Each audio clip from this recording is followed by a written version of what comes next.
today I have a traveler's notebook process for you. I'm going to be documenting these two pictures from my birthday, one of a selfie I took and one with me and my 3 kids. So I'm going to put you on fast forward and we'll get going. The big present that I got for my birthday was a Silhouette Cameo 3, and I am so excited to learn how to use it, but it turns out it's a little bit more of a learning curve than I anticipated, but I really wanted to use it for this project, so I designed this die cut right here that says this is 36 on my Cameo and managed to get it cut out. I don't think I had the right depth of blade because it had a few incomplete cuts, but I got it cut out and I'm going to mount it on this paper. This is from Felicity Jane, some scrap paper that I had, and I'm going to use color blocks in this layout. So this is 36, it's going to be on the left side, and then I'm going to cover that up using a tip-in, and that's how I'm going to get my photos in there. So you see me fussing with photos here, deciding where the placement is going to be, trimming it down just a little bit, and putting them here and making the best place for these photos.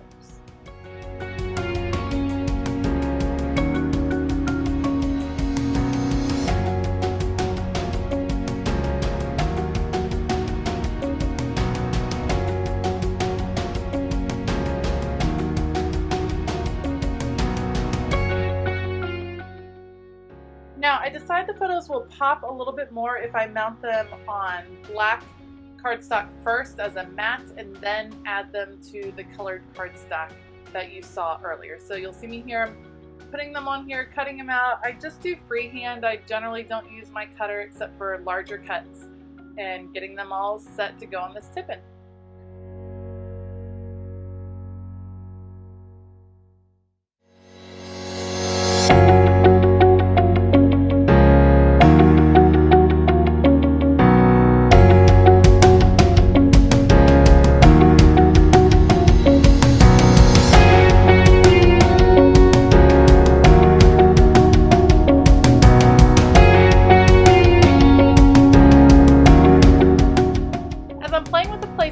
I decide at the last minute to do the pictures offset just to give a little more motion to the page, a little more interest, and not so much straight up and down line from top to bottom. So I offset the pictures, and then you'll see me fussing, putting down that this is 36 die cut, and then attaching the tip-ins with some white and black grid washi tape that I picked up from the Paper Source a few weeks ago, and adhering the washi tape on both sides of the tip-in to really secure those in place.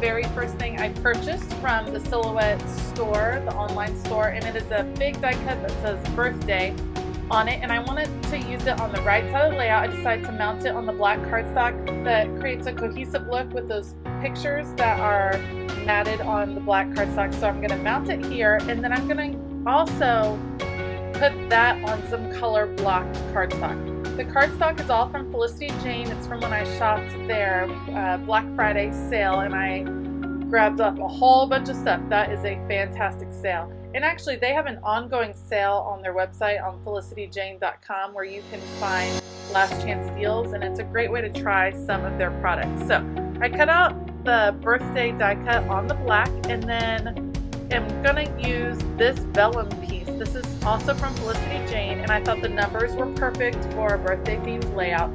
The vellum piece is going to go down first. I'm gonna trim that out with my large paper trimmer, and then I'm gonna mount the birthday die cut on some color blocked cardstock to create the same kind of look that I have on the left.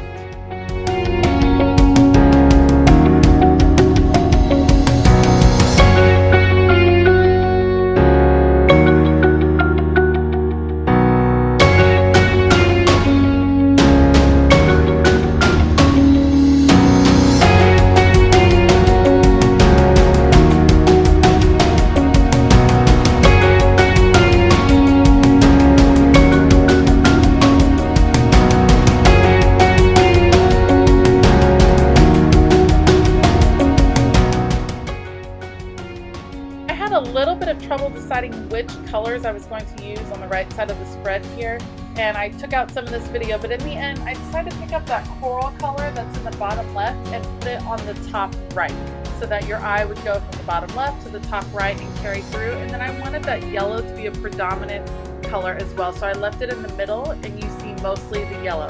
I'm going to use some Tombow liquid adhesive to adhere this now thick cardstock piece onto this layered cardstock, and then I will fussy cut it out and adhere it to the vellum piece.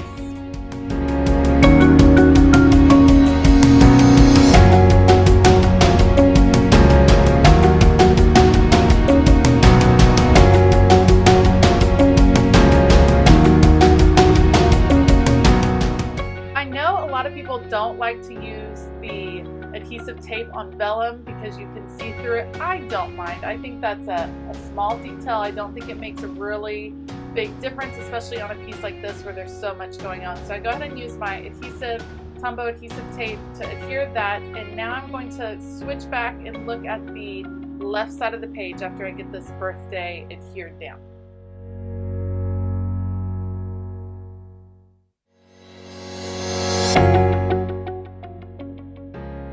It was at this point in the process that I really felt like my layout was coming together, but it was super bold. It was very, I don't know if cold is the right word, it just needed some more details. So I grabbed this Tim Holtz, this is the snarky edition of his Small Talk, and I looked through, grabbed a couple of choices. In the end, at the top, I decided to put, I've got it all together, but I forgot where I put it. And on the bottom, I chose, she could see no reason to act her age.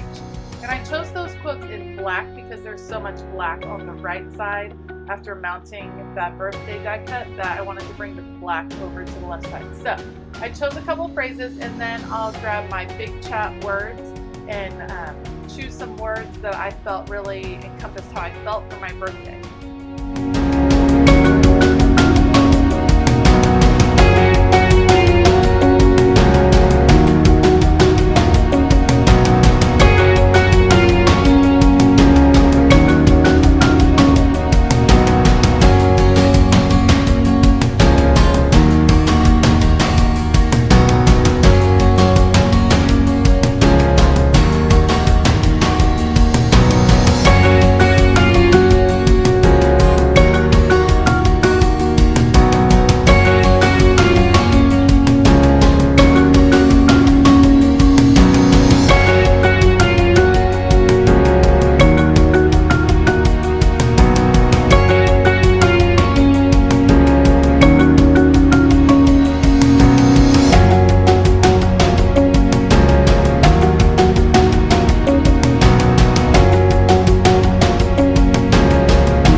One of my favorite techniques for softening up a page is using these black and white florals that I fussy cut out from different scrapbook pages. And I learned this technique from Heba, who has a YouTube channel called My Little Journal. I love watching her process.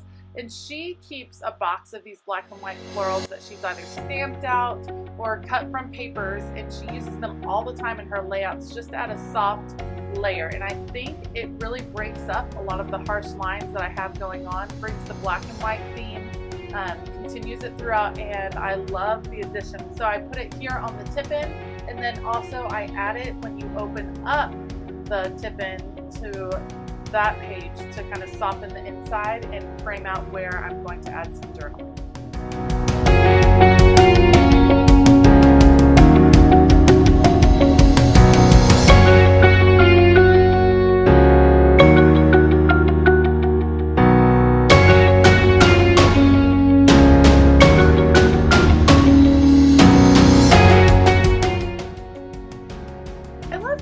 Some of the process of seeing me switch through some different die cuts, try different things out. When I'm doing a layout, that's what happens. I try things out, I move things around. It doesn't all come together immediately. So feel free to to move things around, try things one way, try things another way, but eventually you do just have to make a choice and start gluing things to your page, and once you do that, it's very freeing and you can start moving forward with the steps from there.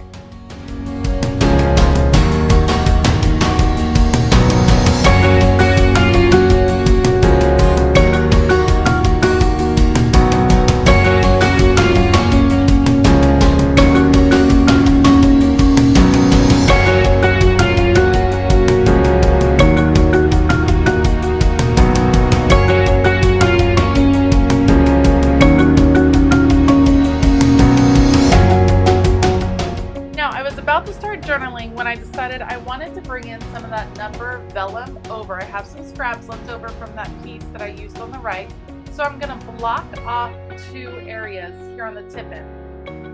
That gives me a little bit more narrow of a space to journal because I have some things to say but I don't have a novel to write. And once you open up, it's a nice detail that ties the 2 sides together as a surprise when you open up the tip end. So I adhere that vellum down and then you'll see me begin to journal, and I'll put you on fast forward.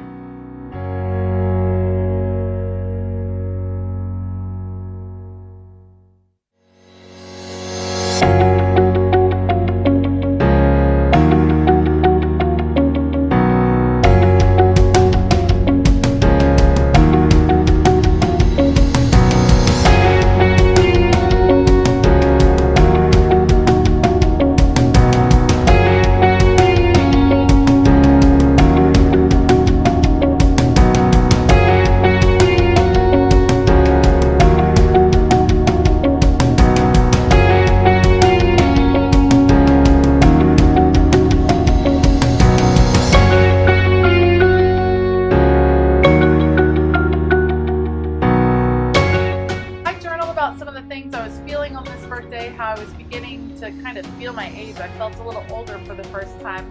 I think that's part of just being a mom, maybe at this time of year. And then I also added some birthday details, some of the details of the day that were special to me and things my family does to celebrate.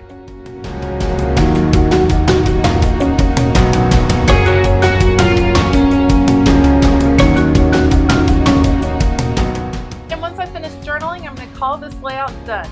I love how it came out, and I'm really enjoying these tip ends, how they provide a space for journaling and an interactive element to my layout. If you enjoyed this video, please give it a thumbs up and consider hitting that subscribe button. Thanks for joining me today, and keep it creative.